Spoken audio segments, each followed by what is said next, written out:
Hello everyone, welcome to strategy trades. चलिए आज market analysis करते हैं कि आज के दिन में किस तरीके से काम हुआ और कल के दिन में हम किस तरीके से काम कर सकते हैं। तो पहले चलते हैं निफ्टी बैंक में और डे टाइम फ्रेम पर देखते हैं कि किस तरीके का कैंडल का फॉर्मेशन हुआ है। तो पहले आप देख सकते हो कि कैंडल जो फॉर्मेशन हुआ है वो एक डोजी का है। इस तरह के कैंडल को हम डोजी कहते हैं। जब मार्केट में कोई डिसीजन नहीं हो पाता उस टाइम पर इस तरह का एक कैंडल बनता है। जब बुल जो है प्राइस को ऊपर ले जाने की कोशिश करता है और बियर जो प्राइस को नीचे ले जाने की कोशिश करता है, अब जब दोनों में से कोई भी जीत नहीं पाता तो उस टाइम पे इस तरह का एक कैंडल का फॉर्मेशन होता है जिसे हम कहते हैं डोजी, जिसमें कोई भी डिसीजन नहीं हो पाता कि मार्केट का मूवमेंट किस तरफ में जाना है। ठीक है, तो इसमें देखिए डे टाइम फ्रेम पर एक चीज़ देखने वाली बात यह है कि जब ये लास्ट टाइम इसी जगह पर जब आया था 48,140 के पास में एक बेहतरीन रिवर्सल का मूवमेंट नीचे की तरफ में दिया और देने के बाद में 46,300 के पर इसने वापस वी से रिकवरी करके आज जो है इसी जगह पर ये पहुंच चुका है।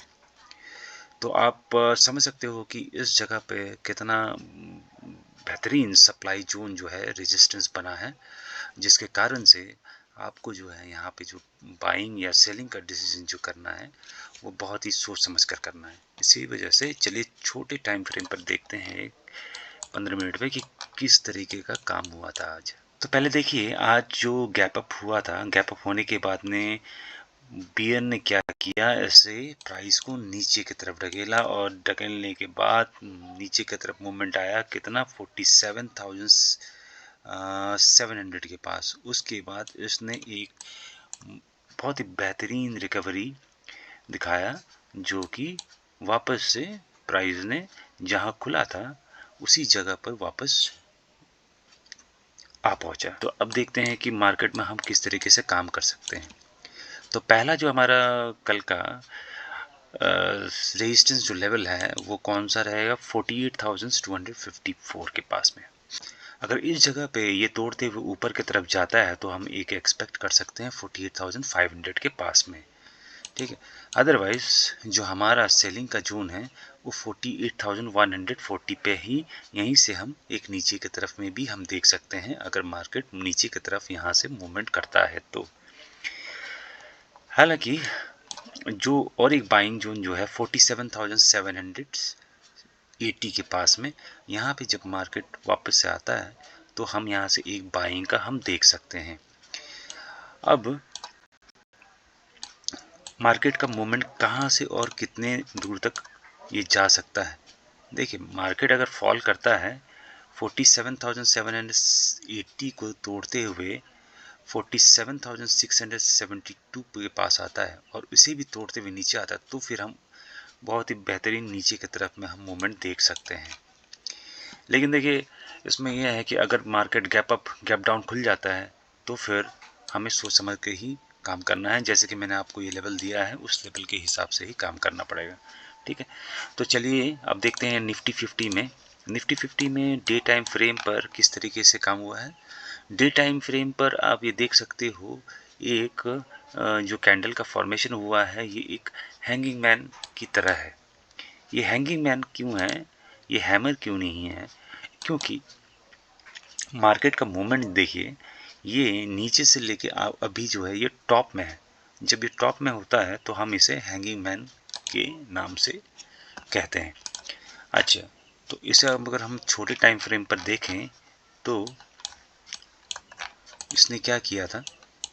अब इसने क्या किया था कि आज गैप अप खुलने के बाद में ये नीचे की तरफ आया, सिमिलर सिचुएशन हुआ निफ्टी बैंक की तरह, और उसके बाद ऊपर की तरफ ऑलमोस्ट ओपन प्राइस के सामने ही इसने क्लोज किया है।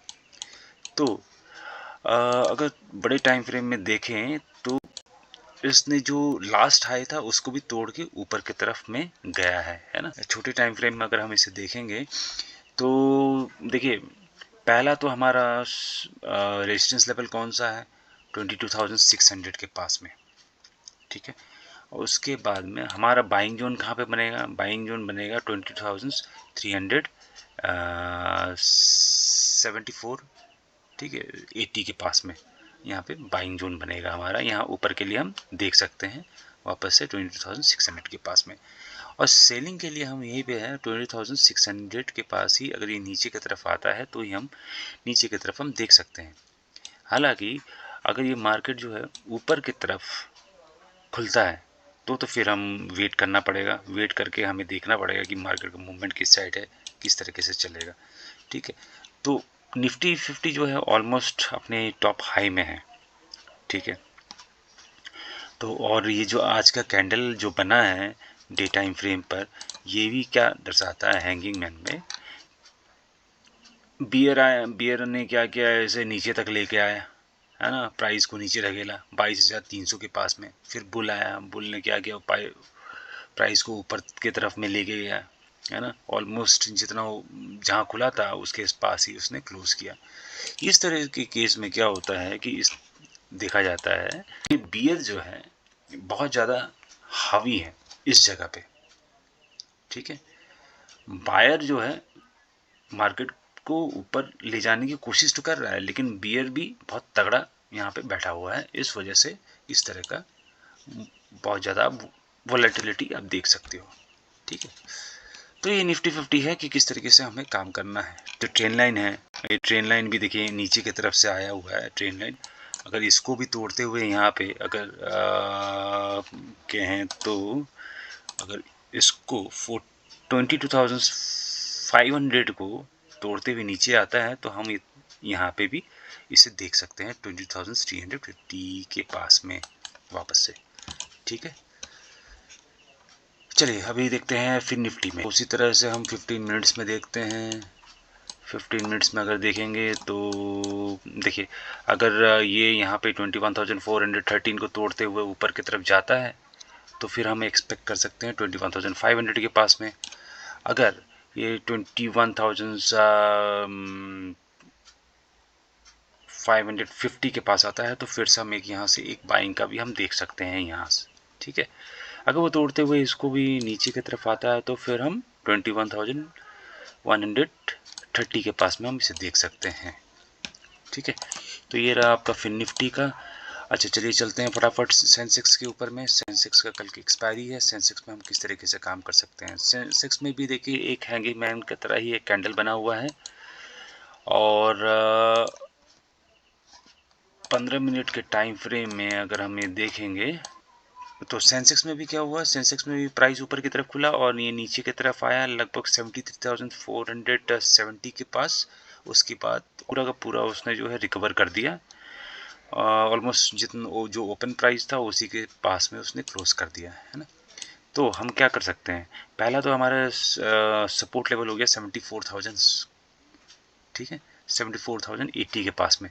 अगर इसको तोड़ते हुए नीचे की तरफ आता है तो हम पहला जो देख सकते हैं 73,775 तक का, और उसके बाद 73,530 तक का हम देख सकते हैं नीचे के लिए। अगर 74,500 को तोड़ते हुए ये ऊपर की तरफ जाता है तो हम एक्सपेक्ट कर सकते हैं एक मूवमेंट बड़े ऊपर की तरफ के लिए भी। और एक लेवल है जिसमें से 74,415 को तोड़ते हुए यहाँ पे नीचे की तरफ आता है तो यहाँ से हम एक छोटा सा 74,080 के पास तक का हम एक मूवमेंट का हम एक्सपेक्ट कर सकते हैं नीचे के लिए। ठीक है, ये सेलिंग का रहेगा हमारा। Thank you.